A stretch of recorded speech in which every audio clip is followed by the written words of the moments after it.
This is definitely an attack. It will affect your child rearing. It will affect your education system.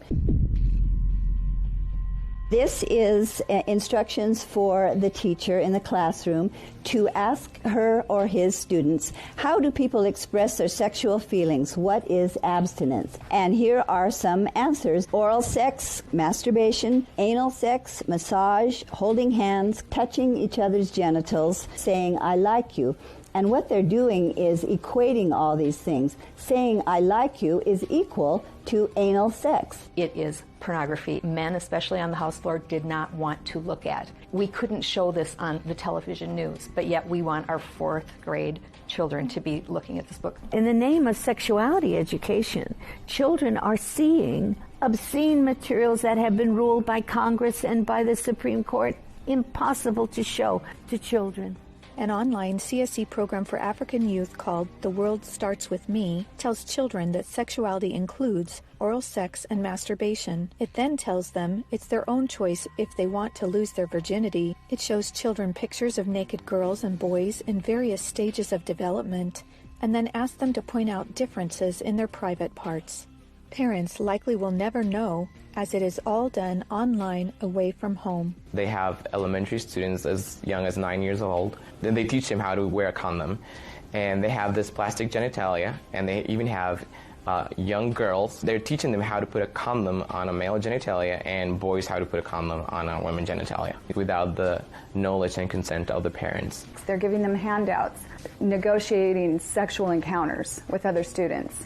For example, there are statements like this: can I take your shirt off? It makes me hot when you touch me here. Is it okay if I take my pants off? Where we in Latin America, we still have a lot of poverty. We have communities that don't have fresh water, that don't have electricity. Focus is completely shifted from basic needs. They get comprehensive sexual education without the consent of parents, taking and deconstructing the family.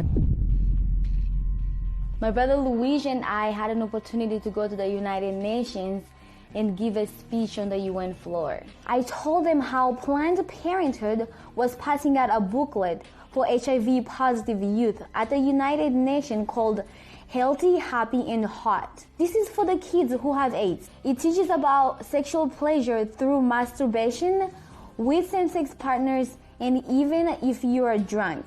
This pamphlet called Healthy, Happy, and Hot tells young people that you have the right not to disclose your HIV status to a sexual partner if you're not comfortable. It also tells young people that are HIV positive that if they decide with their partner not to wear a condom, that's their decision. The World Health Organization standards for sexuality education in Europe actually suggest that children ages 0 to 4 should be given information about masturbation and given the right to explore their gender identity. For ages 4 to 6, children should be taught about same-sex relationships and respect for different norms regarding sexuality.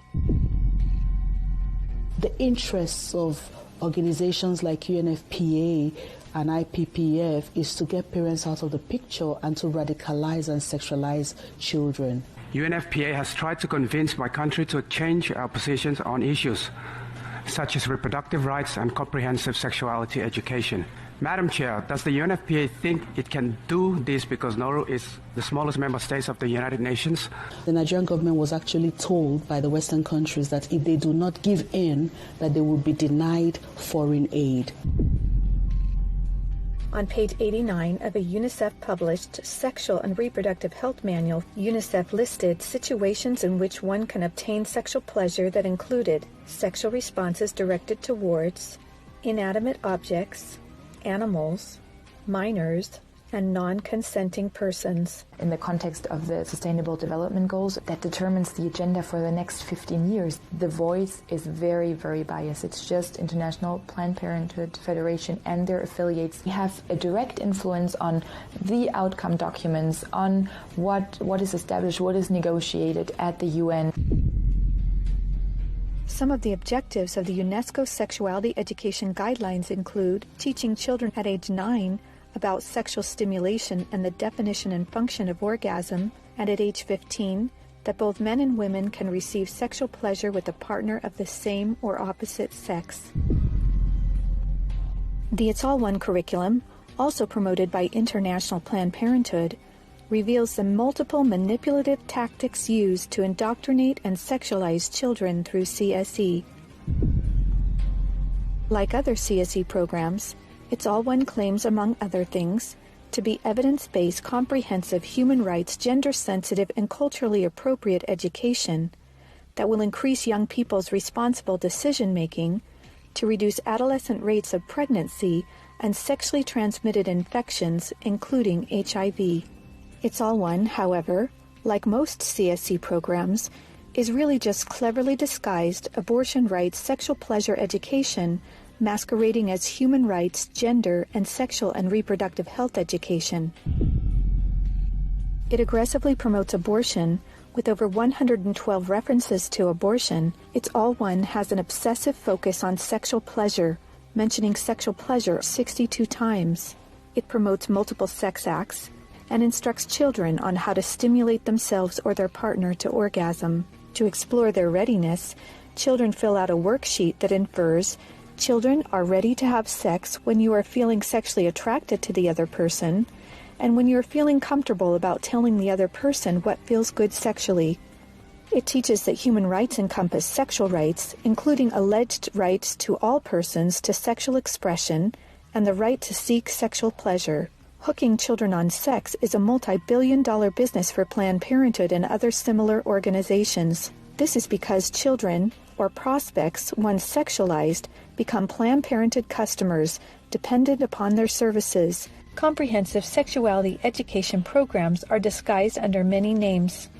They may be called comprehensive sex or sexual education, education on human sexuality, reproductive health education, information on sexual and reproductive health, family life education, teen pregnancy prevention, rape prevention, anti-bullying programs, HIV/AIDS prevention, and sometimes even abstinence or abstinence plus education. CSE programs usually falsely claim to be age-appropriate, evidence-based, healthy sexuality education that will prevent teen pregnancy, sexual abuse, STDs, and HIV. One of the handouts that concerns me the most is called the Genderbread Person. They teach that gender is a spectrum, that you can choose to be whatever you want. You could be all female one day and the next day feel like you're neither female or male. Frankly, it's confusing. It's mental molestation. We're confusing these kids as to what they are. From a medical perspective, when sexual freedom is the priority, then sexual health is going to suffer. There are laws in Oregon where children as young as 15 can get taxpayer-funded sex changes without parental consent. You can't have an aspirin at school without parental consent. However, a student could make these life-altering, permanent decisions without their parental knowledge or consent. Sexual rights, sexual education movements began with Dr. Alfred C. Kinsey. Kinsey actually had pedophiles measure with a stopwatch how many children could achieve what he called orgasms within a 24-hour period. Today, comprehensive sexuality education is based on this philosophy that children are sexual from birth, created by Kinsey. Say no to CSE! Say no to CSE! We've got to stop it. We've got to use everything at our disposal. We have to stand together to stop this attack against our children. And they have all this funding and this organization, but we know that if we stand together, we can do something for the family, for the children. We stopped the Kinsey sexuality education program in Croatia. It is time for parents to say, no, my family is mine. My wife is mine. I am hers. Our children are ours. Band together and find ways to stop it from entering your country. Men have to rise up, defend their family. On matters sexual, the fathers have got to stand up. Say, you have no place talking sexuality to my children. We resist it, even with our lives, because that's what life is all about. It's happening on our watch. If we don't do something about it, it is all of us that carry that guilt. To learn more and to sign the petition to stop comprehensive sexuality education,